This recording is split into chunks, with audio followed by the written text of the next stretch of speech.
In today's tutorial, it's whimsical watercolors, sketchy florals, and even a bit of lettering with the new Inktense hand lettering set from Derwent. Hey guys, welcome back. My name's Shayda Campbell. Okay, special video today, something a little special. So if you're a fan of the channel, where's my tea? Okay. So if you're a fan of the channel, then you might remember that last fall, Chris and I made a permanent move to Prince Edward Island, which is Canada's tiniest island province out in the Maritimes. We were super excited to make a home again after a couple of years spent on the road, and we built up this little YouTube studio space in our apartment, and we really dedicated last winter to just working on the YouTube channel. We wanted to produce consistent, quality content, put out great videos for you every Friday. We also developed the Patreon page and started giving bonus content that goes with the weekly videos, things like lettering worksheets and coloring pages, and we kept it all as close to free as we possibly can. It's just $2 a month. Anyways, that's a whole other thing. And it was at that time last December that I finally got around to making a channel trailer. So in that way I had to sum up kind of what the channel is all about. And in that trailer, I called myself an artist. I claimed that title. That word had previously been sort of out of reach for me. It felt very big and intimidating, like a title I didn't deserve. And I didn't like that. I wanted that word for myself. I thought, I'm a creative person. I love making things, so I should call myself an artist. I should have the confidence to call myself an artist. And in claiming that title for myself, I hope that to help you in some way to do that for yourself if that's important to you. And of course, as so often happens in life, making that positive change like that and a difference in my thinking, only good things came. And one of those really good and positive things, woo, is the Derwent hand lettering set. I just got this in the mail last week, and I designed the package illustration.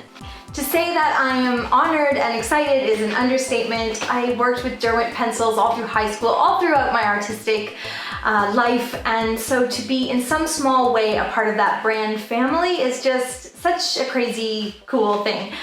So anyways, today I thought what we could do is I'm going to show you how I did this piece. It's a very Shayda project. It's very whimsical and perfectly imperfect. We're going to do these splashy colors that sort of make a perfect backdrop for any hand lettering or illustration project.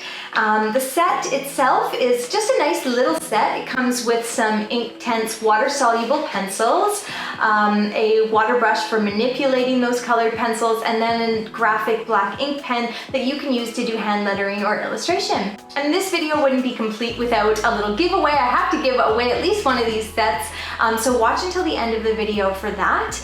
I want to share the excitement with you guys. I thank you so much for being a part of my artistic journey and for sharing yours with me. Okay, so let's just get started. On my desk today, I have some hot pressed watercolor paper, nice smooth texture. I have a couple of the pencils here, the water soluble Inktense pencils in pink and blue. And then I have the water brush. I filled it with water, and then when you squeeze it gently, the water comes out through the nib, and that makes it really easy for manipulating those colored pencils. Now I also have a paintbrush here and a cup of water. I'm not as comfortable with a water brush as I am with a paintbrush, so there's no wrong way to use your art supplies, and I'm going to try both today. So what I'm going to do here is I'm going to start with these pencils, and the Inktense pencils, when you first apply them to the page, they really seem like pencil crayons. They have a similar texture and color.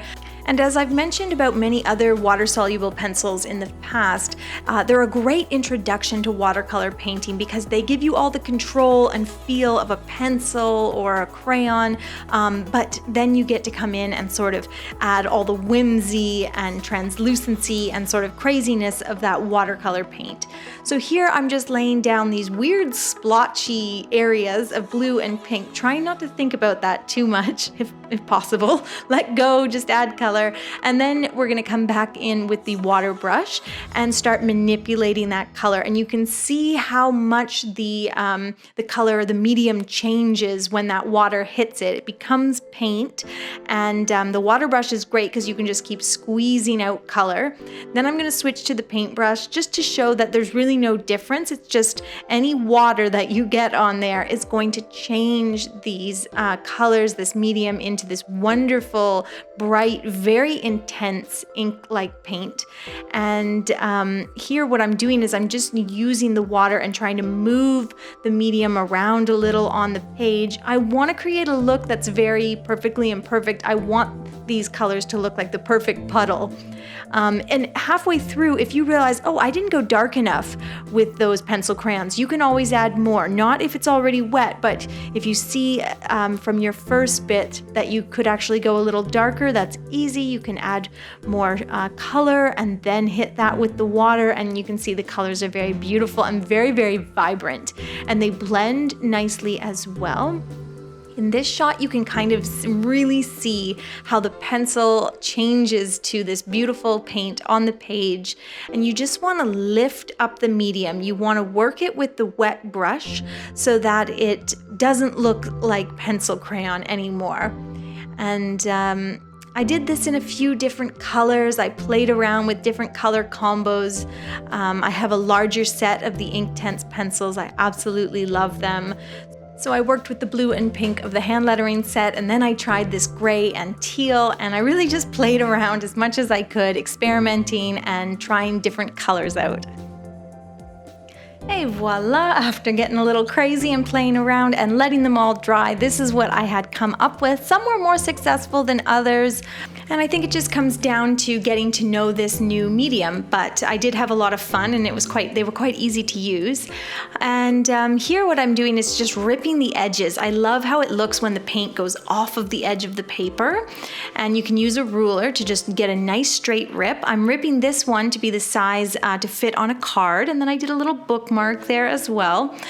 And then once I had them all ripped down to size, I started adding the hand lettering and illustration. So I began with some very sketchy pen and ink florals. I'm using the graphic pen that comes in the hand lettering set. It's actually, no joke, this has become my new favorite pen. I've always been a huge fan of the Pigma Microns, and I still am, but there's just something about the way the ink comes out of this pen. I'm obsessed. I ordered a whole bunch more on Amazon last week. Anyways, so it's great for illustration or hand lettering. And I just love the way that you can kind of do these sketchy florals on top of these already very loose, splashy watercolor color splotches. And I like the way that the stark black and white lines look on those splotchy colors, and it just makes a great a bookmark, a birthday card, a little piece to go on your bulletin board with a quote on it to inspire you. I just wrote happy birthday in the corner here, did a little bit of foligraphy, and that's that. I love today's project because it can be used for birthday cards, homemade stationery, quote design, bookmarks, notebook covers, just about anything. And the hand lettering set from Derwent is as versatile as today's creative artwork. And of course, if you would like to win one of these hand lettering sets, all you have to do is comment below and let me know what you would use this set for, because it is for so much more than hand lettering. What project would you do? International entries are welcome, and I will pick a winner next Friday and announce it in the community tab. So contest closes August 24th, 2018. For more content, head over to the Derwent site. You can read the blog that I wrote, and even better, you can grab all the hand lettering foligraphy worksheets that I created to go along with today's video. And I think that's just about everything for today. Thank you so much for watching. Don't forget to hit the subscribe button for art tutorials every Friday, and I will see you next week with a new video.